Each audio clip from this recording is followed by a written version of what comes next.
my turn. So, just get the right chart up. Yeah, I'm going to talk about big data, broadly speaking. There's a lot of different methodologies in here. I'm not going to be able to go through all the various elements because I've got a huge amount to cover in just 20 minutes. So look, I'm around all day. If anybody wants to talk to me about anything that comes up, please follow me. Starting off, as Kathy said, I've got a picture of my bookshelf. It's substantially different to Kathy's.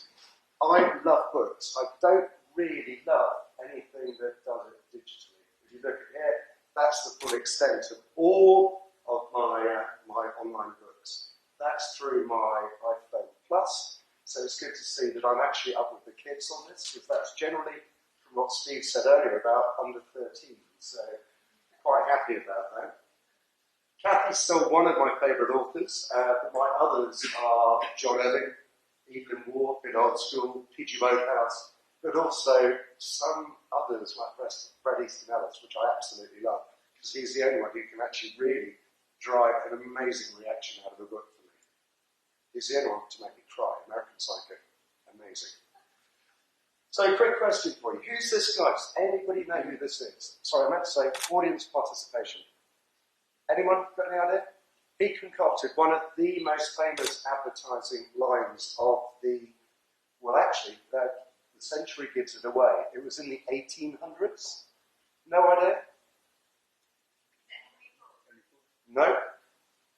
I'll give you a clue. John Wanamaker. Can you see that? Okay, by the way. He was the one, and you're all going, of course, when you see this. But he's the one who said, half the money I spend on advertising is wasted. The trouble is, I don't know which half. Now, the reason for pulling that up is quite interesting, because he said that when he advertised in 1874 in print in America. He was a retailer who wanted to do something slightly differently. That rule, up until very, very recently, was still applied. You've been able to put stuff out there, you've been able to communicate with the consumers, but you don't necessarily know whether that message is landing. We'll come on to show how that message, or how we measure the message landing in a while.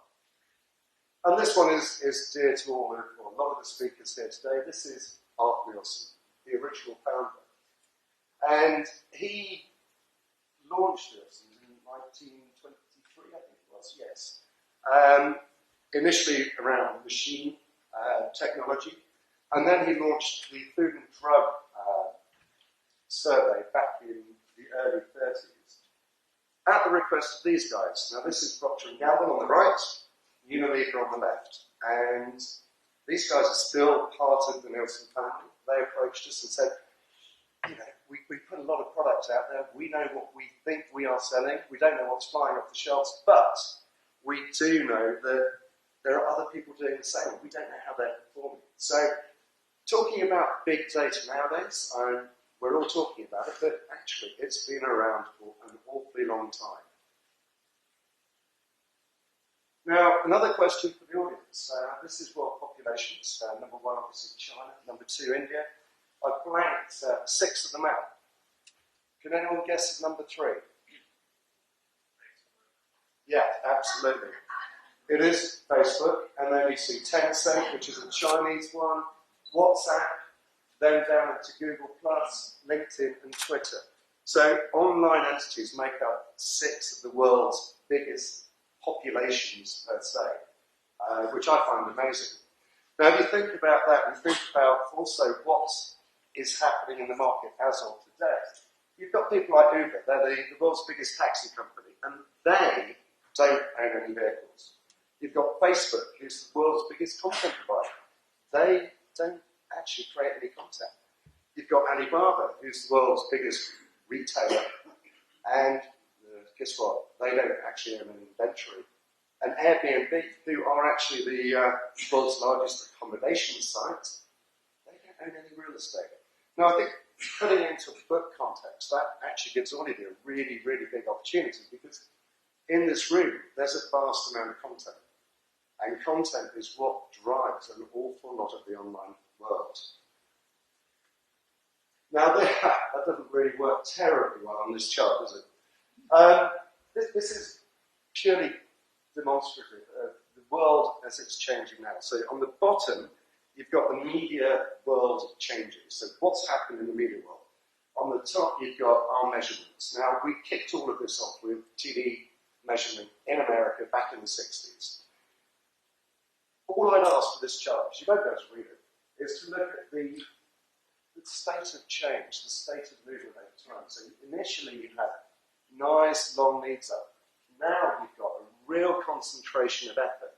And what we as Nielsen are trying to do is keep up with the market, sometimes anticipate the market, but at the same time it is ever changing. There are so many exciting things happening out there that we need to be across to keep, honestly, people like you buying our services and also interested in what's happening within the world.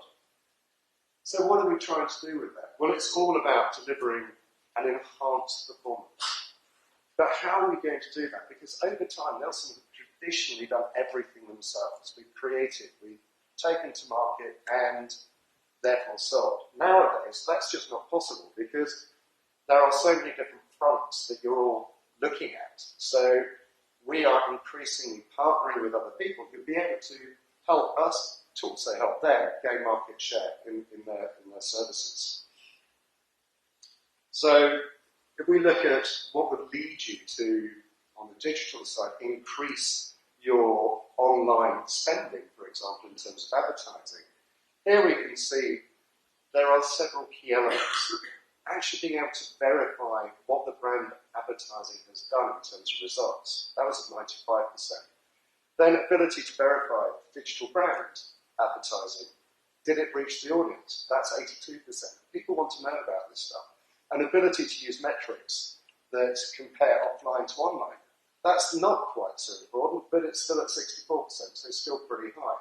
And through the next few charts, I'll show you what we're doing in terms of bridging that gap between TV, online, and how we actually go about measuring. But first, I'll look at a bit of advertising from the book world.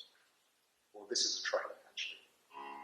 But I guess you all know this one. My wife, Amy Elliott Dunn, disappeared 3 days ago. She may be the face I can't forget, a trace of pleasure or regret, maybe my treasure or the price I have to pay.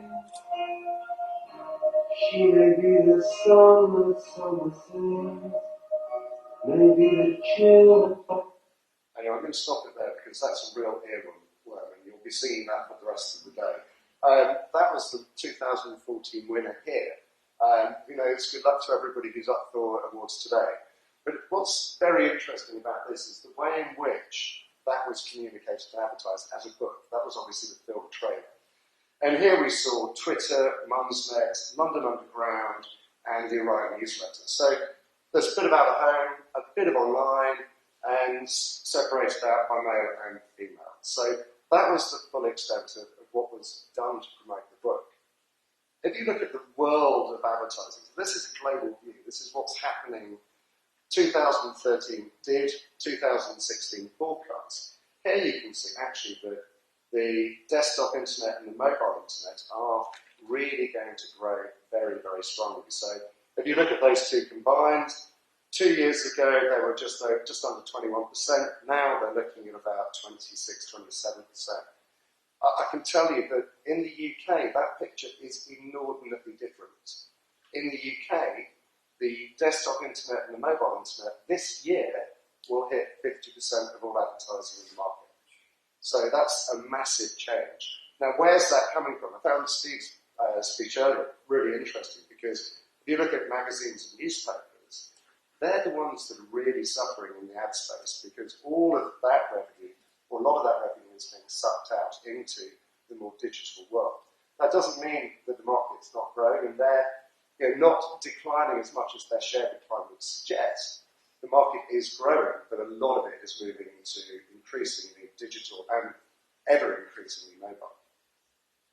So then if we look at the total figures for the book market, and here we see outdoor and press constituting over 80% of the entire ad spend. Now, within that, I have to say, we only measure the actual display element of the internet piece, but taking that out, there is still a massive change versus the rest of the market. And you can see across the board, with the exception of outdoor and the exception of radio, that the spends, generally speaking, are going down. And again, going back to the world view, here we can see that if you look at media and entertainment, and we bag the book element within that, we can see those two elements on a year-to-date basis going back to Q3 last year. We're actually both growing 3.9% and 3.1%. Other markets grow faster, but these are all seasonal elements. So I'm sure if we then were to have the figures for Q4 last year, we would have seen actually that there was a slight change. We've got the Q4 figures in terms of the total UK market, and we can see here that if you look at the spend in December, it's almost 13% of the overall market, compared to the actual physical sales, which on a sterling basis are 16%, and on a unit basis, just under, or just over 15. But you can see here how actually the seasonality differs. So in green, you can see where it's over the seasonal average for sales in terms of advertising, and in the red, you can see where it's under. The figure I find really, really interesting here, though, is that 0.67% of revenue in terms of books is actually being put back in, plowed back into advertising. That's really low compared to, say, 5% within FMCG, or fast-moving consumer goods, if that acronym didn't make any sense. And then if you split out the top 5 publishers as an entity, here you can see again they are disproportionately higher, and there are some differences between where you'd expect and where you wouldn't expect them to be advertising. They certainly don't advertise much at the start of the year. They dip back in July, but come back in terms of the August period, increasing and over-indexing compared to sales to the Christmas period. So how do we go about measuring online advertising? It's a really tricky thing because sometimes you measure in terms of just the impressions. Impressions mean nothing because you could be sending 3 million impressions to one person, or you could be sending 3 million impressions individually to 3 million different people. You don't know because impressions is a meaningless number. So we actually have a partnership. We have Nephew data that Kathy mentioned earlier. We then combine that with the third biggest population in the world, Facebook, and we every time one of our clients actually advertises, we tag their advert online. So when it pings up, when it gets served to the customer, it pings to us, it pings to Facebook, and overnight, Facebook tell us in terms of gender and age who that advert had actually hit. So we know and can report back to our customers. What it gives us is the reach figure that Kathy mentioned earlier, a frequency, which is very important because you don't just want to hit people once, and also gross rating points, which actually is a function of the first two. Reach times frequency equals a GRP. That's done by day, it's done by media owner, and it's done by placement within media owner. So if you have multiple sites that you're looking at, and obviously recording demographics at the back end of that. In terms of the simple message, if you're trying to hit an elephant, it's quite easy. If you're trying to hit a very small pile of flour, it's quite difficult. And that's very true with targeting advertising. So if you're going for a broad base, it's going to be easy. If you're going to try for a very defined audience, say females aged 18 to 34, that's a lot harder.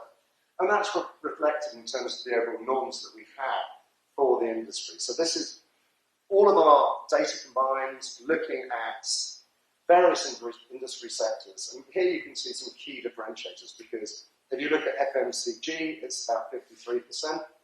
Going back to John Wanamaker, right from the very start, half my advertising is wasted, I don't know which half. At the other end, you've got telecoms at 82%, but that's because telecoms want to target everybody, the kids through to the old people. So within that, you've got a load of stats which would make sense if you actually broke it down at a more macro level. The other issue that, again, Steve touched on earlier is that if you look at programming on TV,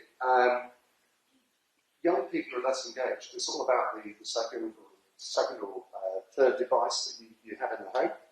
18 to 24-year-old people actually only remember the program that they watched last night in 41% of instances, which I think is amazing.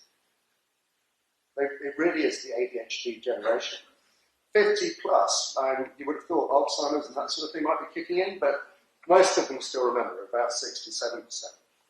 You take that then into the advertising world, though, and this is a really stark difference. If you look at the net impact, so those are the people who remember actually the story behind the ad and remember also the brand associated with an ad, you would expect in total to have about 30%. That's the benchmark, that's the norm. For 18 to 24-year-olds, it's 15%, which is really, really low. At the other end, you've got the old people like me at 38%. We also measure that by brand as well. So the only examples we have, and going back to what Kathy was saying earlier about books per se, is that we've monitored an Amazon online store advertisement, which got a brand recall of 40%, which is, again, a third above the average. And there was also an Audible ad that we monitored as well, which came in at 14% net impact, which is pretty low, especially when compared to the average and also the other Amazon advertisements. Take home from this chart, though, it's terribly jumbled, but in the UK, books are the second highest topic that people find interesting, just behind cooking. And I'm not sure that those two aren't altogether related in some instances. This will all be there for a leave behind, so if anybody wants to have a big examination of all of this later on, absolutely can, but this comes from our home scan panel of 15,000 people. And we also asked our panel, what do you use the internet for? And I found the earlier bit with John really interesting because some figures will differ because it's looking at different sources, but here we found that 44% of people use the internet for buying books. And that was just behind the other elements there, which is using search engines, email, etc., all the normal stuff. And then, what sort of activities and hobbies do you do? Reading actually came up at 62%, the highest number that we actually had. And finally, just leaving him just before Steve, we've got a database, it's called Spectrum. It's not very well known in Nielsen's or outside, but it's a brilliant piece where we combine census data with home scan data, with store level data, and combine it all up into this beautiful jumble. And what it means is I just draw it or get this chart. I entered people who are interested in reading, or enjoy reading, and who shop at the co-op. Please tell me which store I am most likely to find that person in. And that person, and it goes back to what Steve was saying earlier, I think enjoys reading as one of his 4 segments at the end, based around Lincolnshire, to be precise, Mablethorpe Co-op. So if you want to target Mablethorpe Co-op as a core reading location, please feel free. And finally, just a word of thought, because if you're actually looking at media planning for any of your content, there are so many different ways in which you can do it now. And your agencies will tell you one way. I'd love to just educate the world and give you many other ways in which you can do that. So you can look at shopper behaviour. So you can target nowadays people who are heavy buyers of, say, books, or heavy buyers of cornflakes. Doesn't really matter. You can look at people who buy your competitive products if that's the way you want to go. You can look at the world in many different ways. And we can tell you with that where they actually watch TV, not in terms of location, but do they watch Britain's Got Talent, are they voice consumers, etc. And you can then look at the way in which you want to create a media plan. You can look at media consumption. We can tell you if people are light TV users. So if they're light TV users, they're very unlikely to actually see any advert that you put out there. So there are ways of actually targeting those people as well. And finally, looking at just the shopper behaviour as well, looking at credit card information, etc. And as a segue into Steve, who's on next, the final element here is word of mouth. Because word of mouth is actually more things are talked about via word of mouth than on any of the social networks. So there's a way in which you can actually target consumers in that way as well. And on that note, I'll hand over. Thank you.